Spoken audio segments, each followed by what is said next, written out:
Welcome to the Profitable Painter Podcast. The mission of this podcast is simple: to help you navigate the financial and tax aspects of starting, running, and scaling a professional painting business. From the brushes and ladders to the spreadsheets and balance sheets, we've got you covered.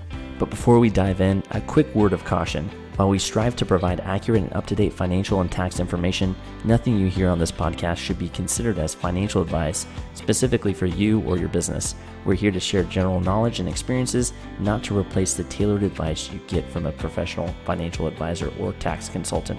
We strongly recommend you seeking individualized advice before making any significant financial decisions.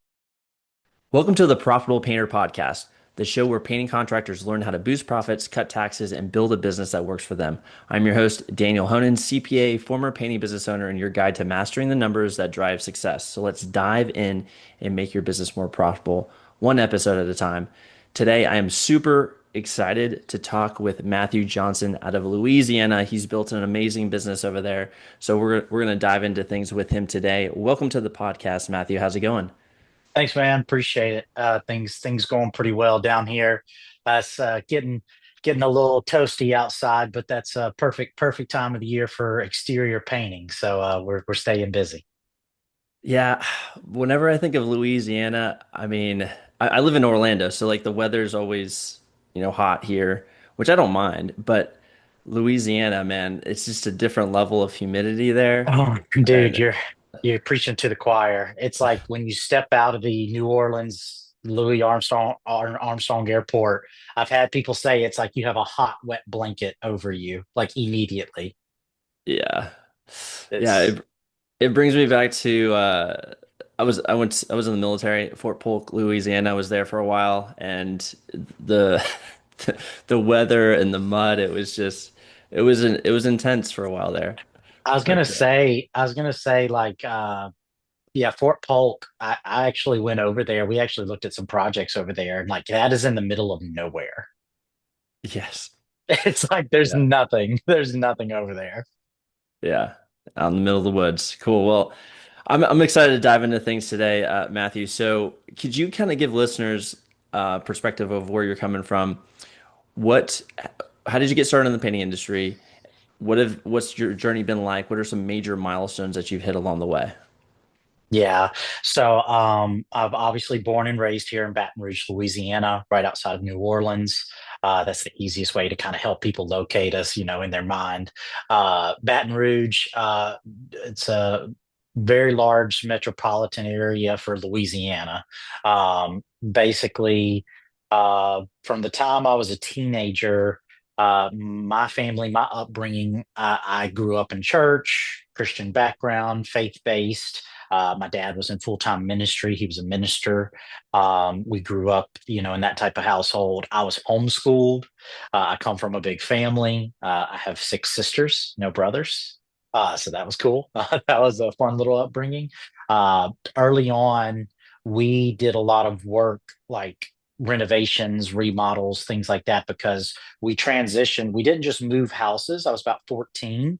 We moved houses and we moved churches, and we were renovating both. So we were renovating our new house on top of renovating the new church that we were going to, that my dad was taking over as pastor. So basically, my mom and dad looking at an able-bodied 14-year-old, and they said, "Here's a brush and roller. Get to work, dummy." So that was my introduction to the painting industry. Was like, get to work. And I naturally just kind of picked it up. My very first job, like actual job that I got paid for, was kind of a funny story. We're sitting at a little local restaurant here in Livingston. Livingston is technically where we live. It's right outside of Baton Rouge. We're sitting here, and Miss Geraldine Taylor, she walked up to the table. She's like, "Do y'all know anybody that paints?" And my dad just looks at me and goes, "He does." And I'm like, "No, I don't." So I was like, "What are you talking about, Dad?" I was like, "I've never."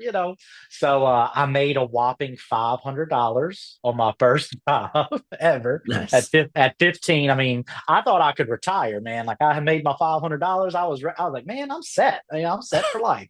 I was good, man. So I just kind of did it on the side in high school. just through the years in high school. Didn't know what I really wanted to do with my life. Obviously, what 18-year-old does.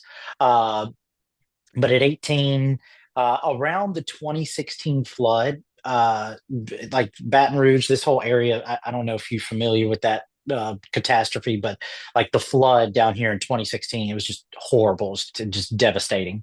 Thousands of homes just completely flooded, just ruined. So there's a boom in the construction industry there, obviously, with painters and roofers and, sheetrock drawwallers, so there's just a huge boom there in 2016. I myself personally, I just printed out little business cards that said Matthew Johnson, 225-363. I'm not going to put my phone number out, but anyway, but just went out and handed those cards out. And I myself, I painted like 8 houses during that time. So my introduction to the painting industry was very hands-on, very school of hard knocks. And that's not even what I wanted to do. Like I really didn't know what I wanted to do. I thought I was going to go into like communications, maybe like broadcasting or something like that. I got the hair to do it, so but the smile, yeah, Uh, the smile and the hair to do that. But I thought I was going to go into something like that. I went to college for one semester. Worked a normal job for 4 months at Hobby Lobby. It was literally the worst 4 months of my life. So worked a regular job, went to college for a whole semester and said, screw all that, not doing that. And so I decided just to start my painting business because I figured that was the only thing I was good at that time. So, maybe I'll just do this little painting business thing for a little while and then move on to the next thing. So that was when I was 19, and I'll be 27 at the end of this year. So 7 years later, here we are. So nice. yeah. So from there, 2020 is where I really like formed the LLC, started hiring people, really started to go hard. It wasn't just me anymore. Like I started hiring people, getting crews, started to, got a marketing guy, started to put some things together. And like I kind of ran into different people like bookkeeping for painters, APPC, Academy for Professional Painting Contractors, Painting Business Pro with Eric Barstow. Eventually, I got hooked up with Brian Diamond. I don't know if you know Brian Diamond with Contractor Life Academy, but got hooked up with him about in 2023. So that those are like the programs and like the different communities that I came in touch with. And so those were all helpful. Those different things there. Um, but essentially, 2020, we did about 200,000 in sales, which I thought was crazy. Like I just thought that was like, oh my God, just unbelievable. Did about, and that's our first year, and that was 2020. That was COVID, and I Yeah. technically didn't get completely like full fledged started until March. So we technically did 200K in like 9 months. So it Nice. wasn't not terrible. I mean, dude, I'm 21 years old, 20 years old at the time. It's kind of, Yeah. kind of crazy, but so yeah, 2021. Yeah, I was 21, having a business, starting a business like that. 2021, we did 800,000 in sales. And then 2022, we did 1 million.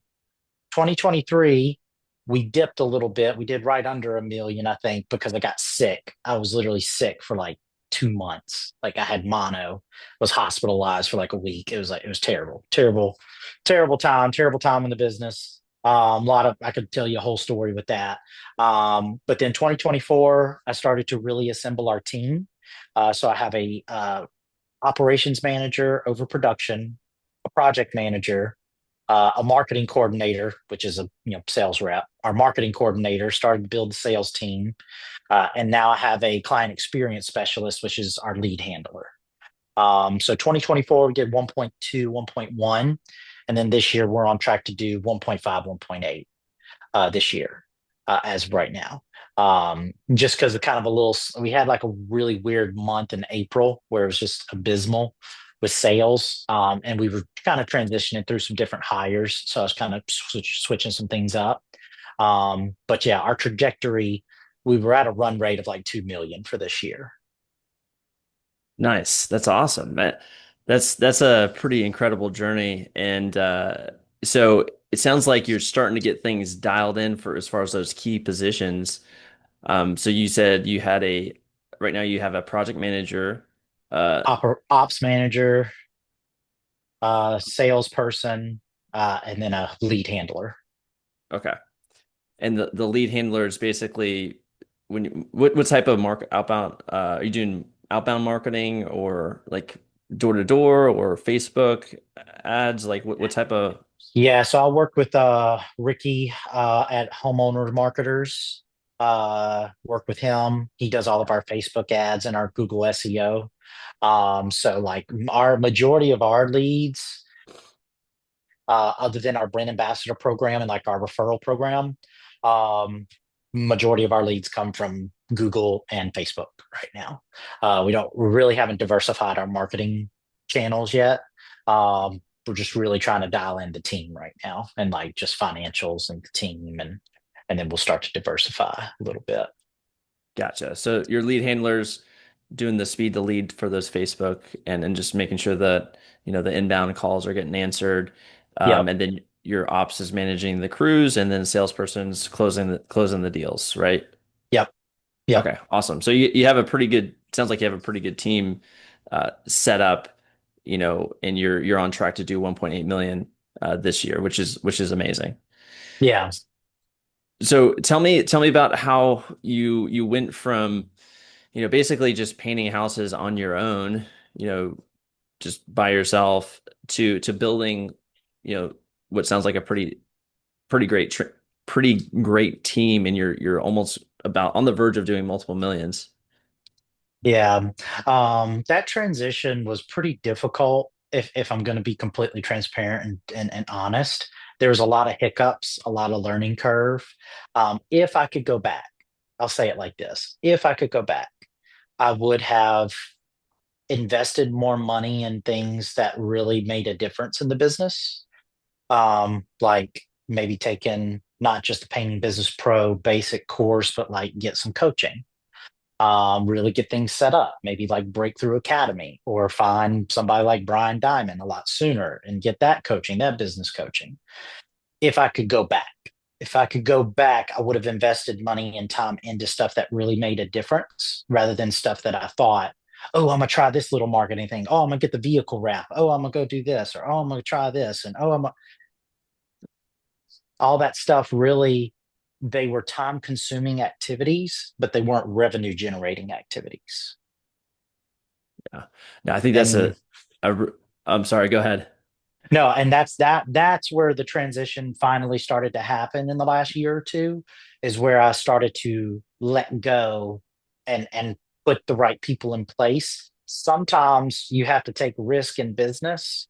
You have to take that risk of like, okay, I don't have to pay anybody if I just do this task myself. But you're eating all your time up. You're never going to build the business or be able to work on the business and create systems and processes and documentation in the business. Something as simple as an SOP for onboarding a new salesperson, even if it's Hmm. just a Google Doc, even if it's just something as simple as that. Like you don't even have something like that in place. Oh, I just train them and show them around and show them the thing and let them shadow me. And that's not a documented process. I mean, that's just something as simple as that. That like you don't know that or think that way your first year in business. You're just trying to think. You're just shooting from the hip, just slinging jobs and trying to get money and win jobs, and you're desperate. You know, so it's just a hard transition, and I think people underestimate how long that takes sometimes. And maybe it took way too long for me. Maybe I really was a dummy and just couldn't figure things out. But that stuff, like that, those steps take way longer than people make it seem. Hmm. Yeah, and I loved what you said about, you wish you did coaching sooner because before you really had someone to kind of run through things with you that had been there before and done the same things that you're trying to do. Before that, you were doing kind of whatever the shiny new object was. Oh, this is a hack that I can implement into my business, and that should, and you're just like 100 shiny objects and just getting your attention diverted. It sounded like, but you didn't have somebody to kind of guide you through like, hey, here's where you really need to put your focus and not worry about all these, shiny objects. Start with this, focus on this, finish that, and then move to this thing. So I think and it sounds like once you got that going, that kind of accelerated your learning, but also the growth of your business. Is that fair to say? Yeah, for sure. That was huge. Just trying to transition from that. And unfortunately, the only way to solve that problem, that lack of experience and understanding, there's a gap. There's a knowledge gap from a guy that's a year one and a guy that's a year 15. There's a huge knowledge gap there. The only way you can bridge that gap is a paywall of, hey, let me pay for your time so you can give me your expertise and guidance. And Hmm. it's worth that investment because think about it, even if it's $5,000 a month, if that $5,000 a month can create $150,000 worth of revenue, I mean, come on. I mean, that's pretty simple math there. But guys are afraid to do that because they're thinking, oh, that's eating into my margin. Pay yourself a little bit less, and you're going to be able to pay yourself a lot more a lot sooner in the big picture. Yeah. In the big picture, there, guys are afraid to spend that money. They're afraid to invest that because they feel, oh, I'll just figure that out. No, you're not.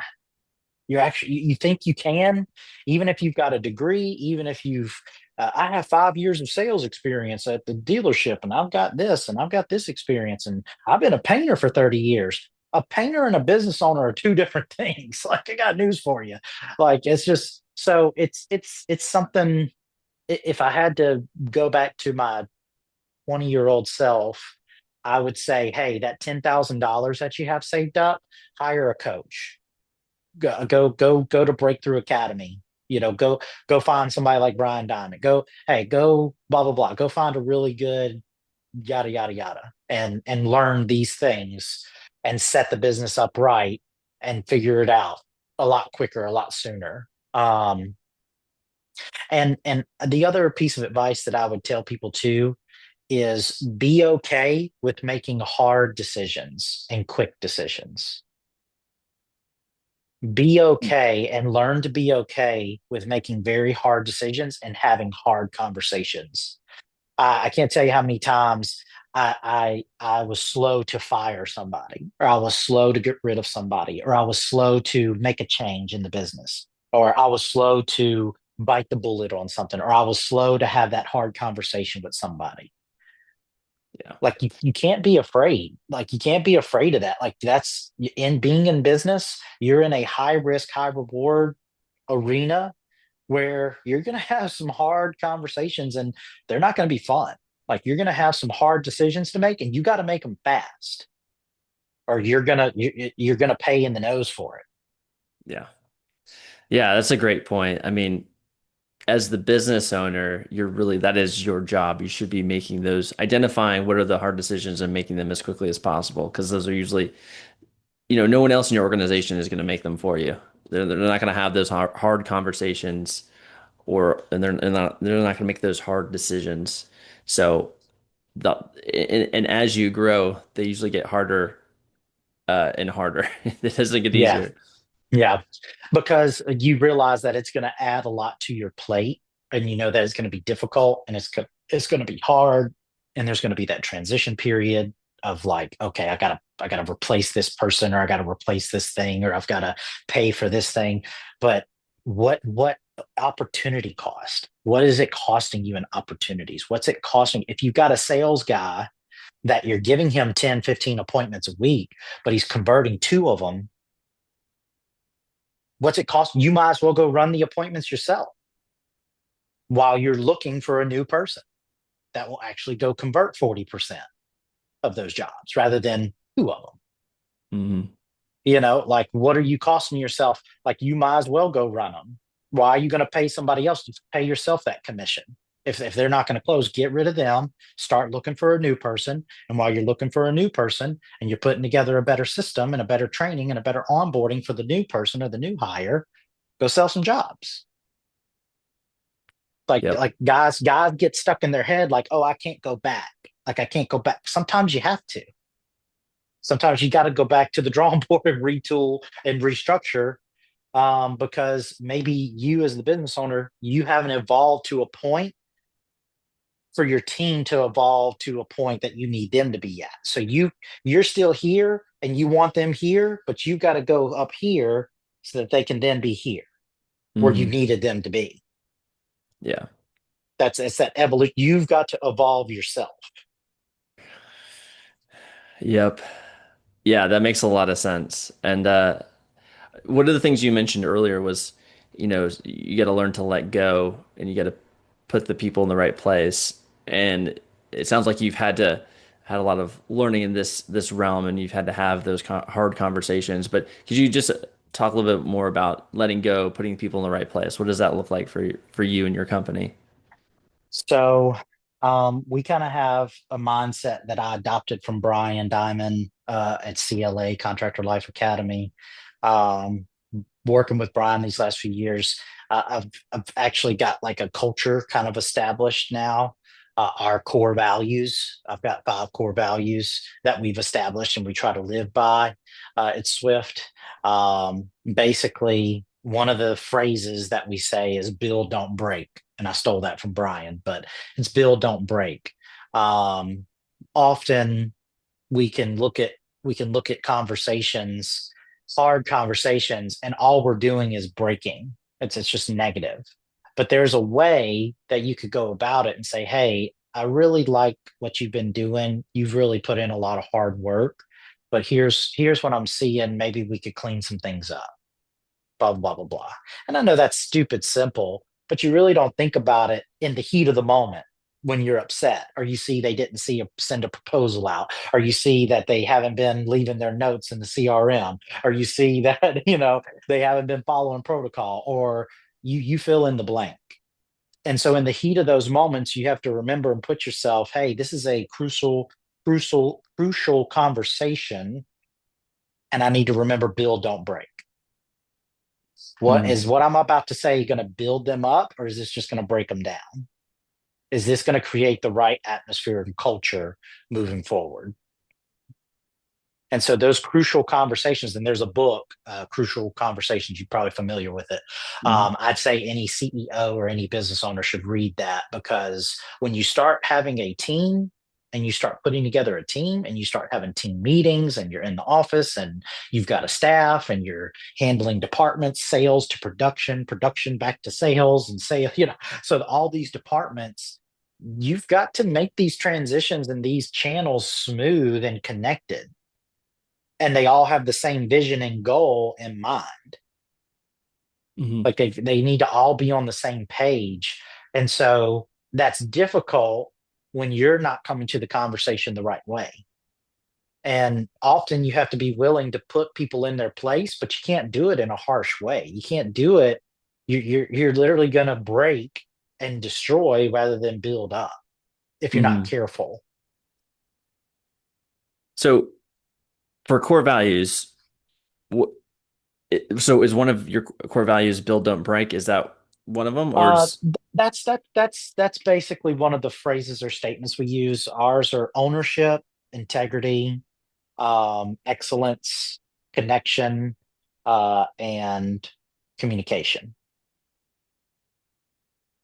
okay? And so what do you?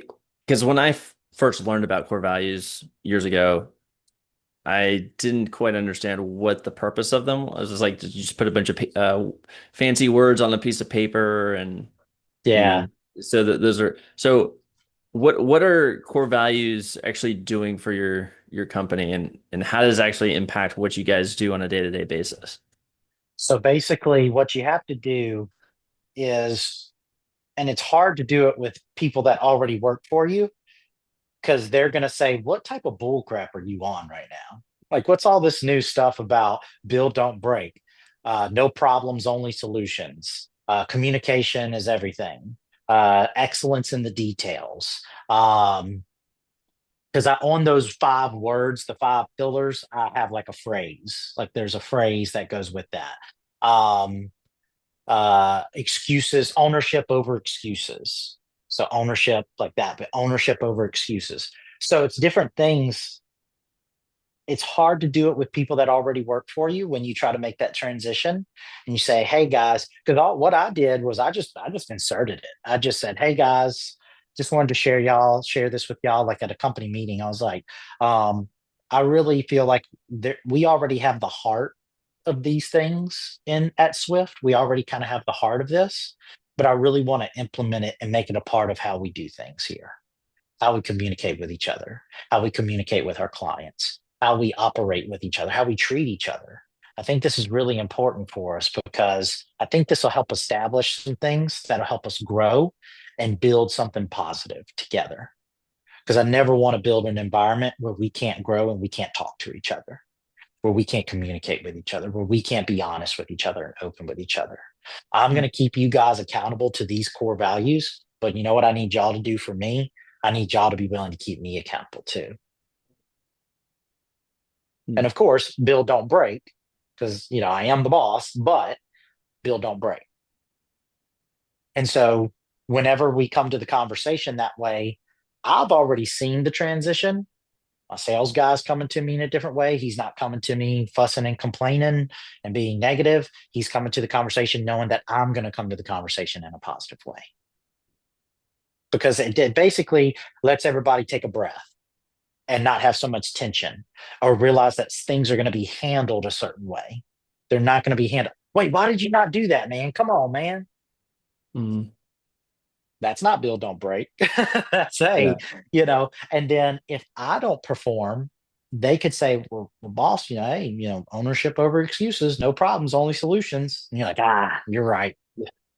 You're right. You're right. Yeah. So it's basically really just coming forth with it. Now it's easier with new hires. You just show them, hey, here's, during the onboarding process, you're like, hey, here's some of our core values, and this is how we weave them into our communication. Because every SOP that I create, Chat GPT is my best friend. But every SOP that I create, Yeah. I in the instructions, Chat already knows our core values. It knows this is how we build these things out. With this in mind, build this out and what this Mm. looks like. Our meeting agendas, our cadences, our messaging, our template text, our emails, our debriefs, everything has those 5 pillars in mind. Mm.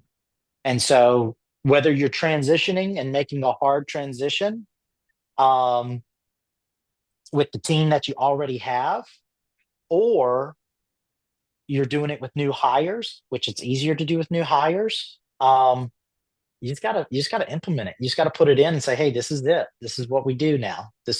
Hey, I was on some bull crap before and I was trying to figure it out myself, but I hope you guys are willing to come along with me on this new journey of elevating and evolving so that the business and the entity can grow. If Mm. the entity and the business can grow, the only way it can do that is if the head honcho decides to elevate and grow, because the business isn't going to do it by itself. I've got to uplift it along with the team. So I've got to bring you guys up to my level. For instance, my operations manager and production manager, they were like, Matthew, we don't know what you're doing. Like, this was just like 2 weeks ago. We don't know what you're doing. Like, you're kind of leaving us in the dust here. You're kind of leaving us in the dark here on like what's going on. You're making all these changes and you're doing all these things, but I don't know what the heck's going on. Like, what are we doing? Like, what's the plan? What's the vision? Like, what's going on? Like, you gotta let us help you. You gotta key us in on this stuff. Like, we don't know or understand. We don't understand. We want to understand. Now, good team members and good hires, people that you may already have, if they care, they want to understand. They want to have clarity on, oh, this is why we're doing that. Because us as business owners, like, oh, we're just doing it and that's how we're going to do it. No, you got to give an understanding. It's almost like children. Like, you got to give your children a why so they understand why it's important and why it matters, why it makes an impact, why it makes a difference. Because they're just going to see your staff is just going to think of it as stupid. They're gonna, this is stupid. Like, we're doing just fine. We're doing the thing. We're doing business already. What's all this bull crap? What's all this mess? This is just a bunch of hoopla. This is but it means something. It really does make a difference. Because like as a young business owner, I'm seeing all these guys talking about mindset this, and I just rolled my eyes at it a lot. Like what you did with the core value thing. Like, what's the I don't get it. I mean, like, I don't know. But when you're on the flip side of it and you're on the other side of it, you're like, ah, dang, why didn't I have that before? I should have had this. I should have had these things established a long time ago.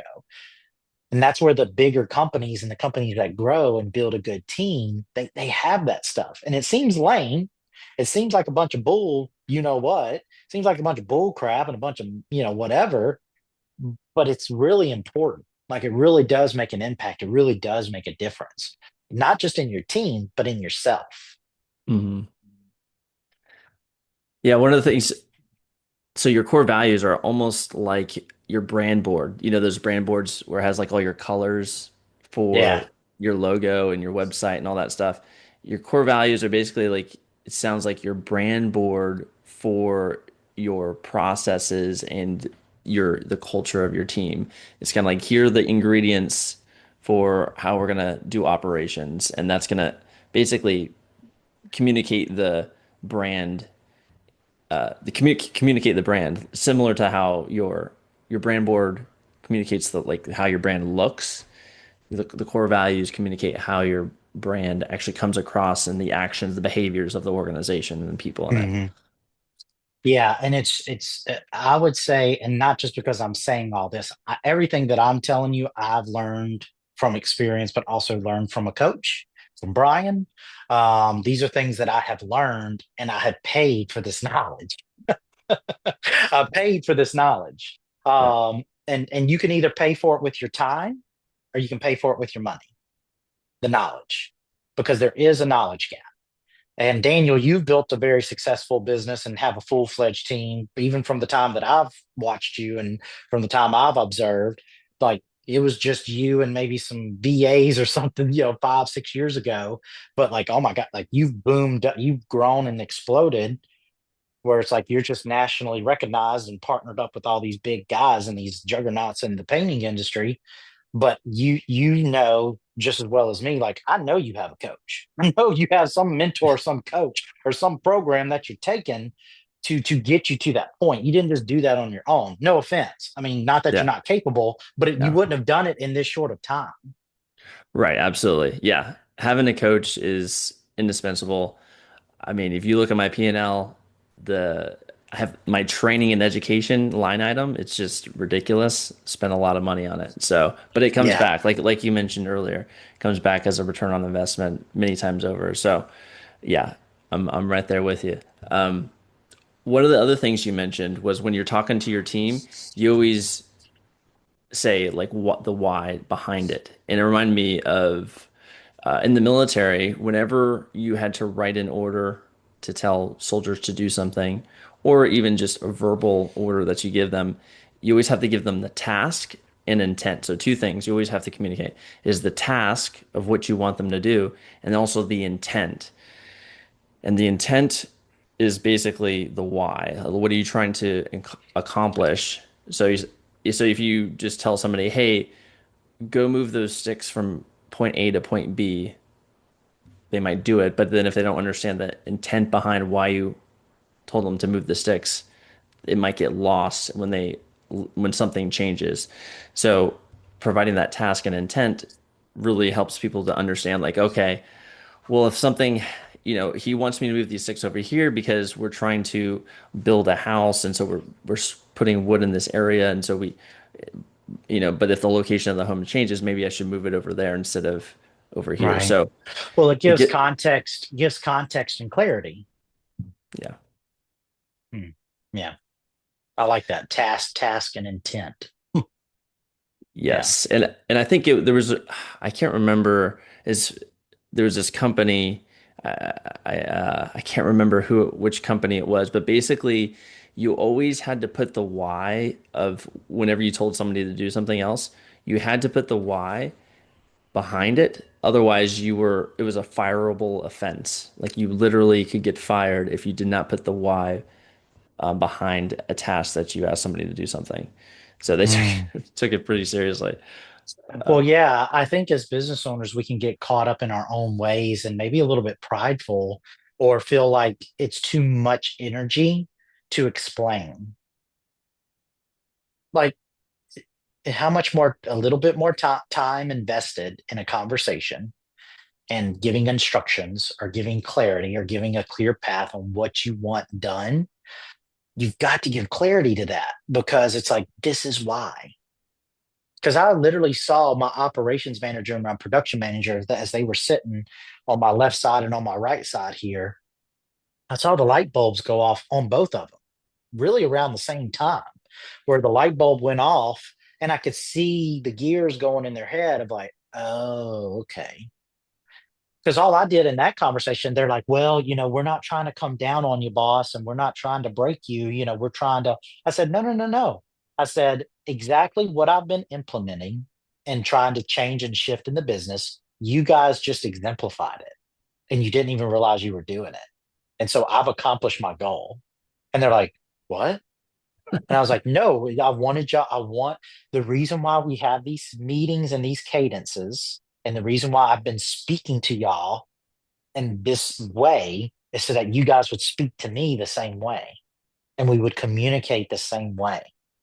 So what y'all just did was not a problem. And I didn't need, I hope y'all realize y'all don't need to be afraid or scared or worried to have that type of conversation with me. We need to have that kind of conversation. And I said, and I apologize that you guys felt like you couldn't come to me before. yeah. And so it's like, and that right there, as the owner, I was taking ownership and implementing one of the core values, just taking full-fledged ownership. Yes. No, that's awesome.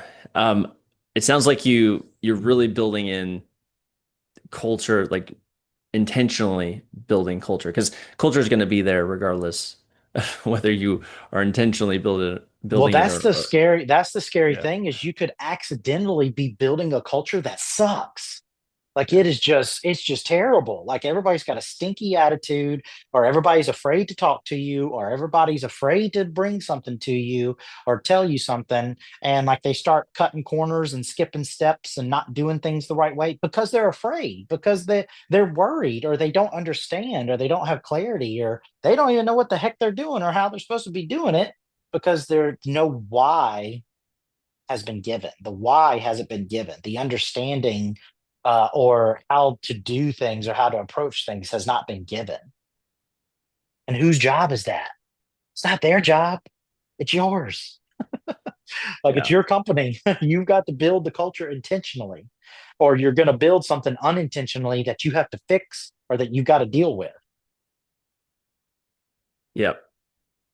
Yeah, it is a it's kind of culture is like an abstract thing, but it definitely has very concrete impacts on your business. So it's great to hear that you've really crafted that culture in your business, and it sounds like it's working because you've nearly doubled the business in the last couple of years. It sounds like just from getting that coaching, so accelerating your learning and implementing uh, to grow your business very quickly.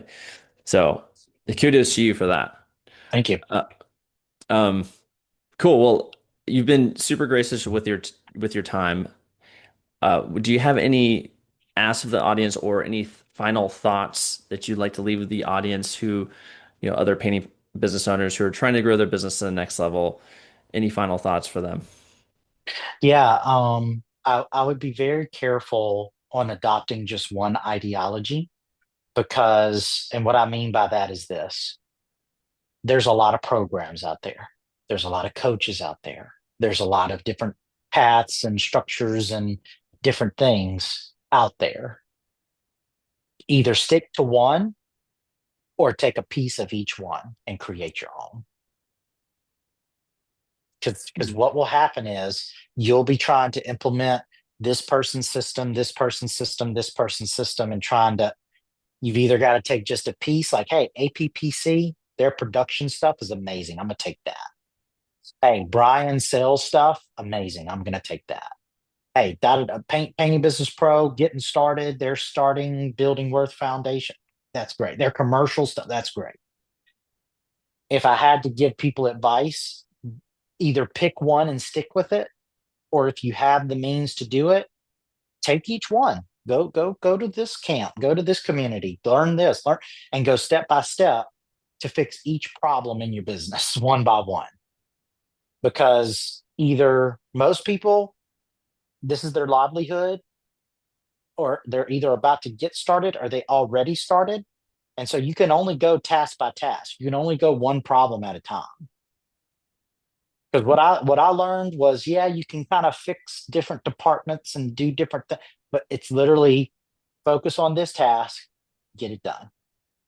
Hey, my sales sucks. Let me focus on sales. Let me hire a coach. Let me go to seventh level with Jeremy Miner, whatever. Whatever sales ideology you want to go with, pick one, and one that you know works, and go with that. Because again, you can get so confused and so overwhelmed with all the different programs and all the different systems and all the different, either pick one and stick with it and do that system, and you can make it your own, or take bits and pieces from everybody. Um, because it's just really difficult when you're trying to adopt a whole system from somebody, and it's just, you got to make it your own, period. Number one. Um, but that would be my advice. And I know that might be a little bit confusing, but I hope there's some clarity with that. I hope there's something somebody can glean from that, because that's something I've had to learn as well. Yeah. No, I mean, I think it makes sense because one of the things that I like about that is, there's so much information out there. You, but focus is the key in focusing on the right things specifically, because you can get distracted. But if you figuring out what the main bottleneck in your business is, like if it's Hmm. sales or whatever, focus on the sales process, figure out either, like you said, go find somebody that's really good at sales that can teach you a system, because you don't have to create anything. Running a painting business, like everything's out there to learn. And so there's no you don't need to innovate too much on, be you can be creative on the way you put things together, but not necessarily like innovating, you don't have to. You could, but because everybody's pretty much figured these things out already. So if your sales is your issue, go out and find, like you said, a salesperson that or a sales system that works, and implement that and focus on that until it's fixed, and then find the next bottleneck, because there's going to be always be another one after that. But really try to identify what is the most important thing to focus on, find the resources to fix it, and then focus on it until it's fixed, and then move on to the next thing. So I think that makes a lot of sense to me. Um, cool. Well, I really appreciate your time. I feel like we could have, another 3 hour conversation, but I want Yeah. to be respectful of your time, Matthew. Um, I really appreciate your time. For all our listeners, with that, we will see you next week.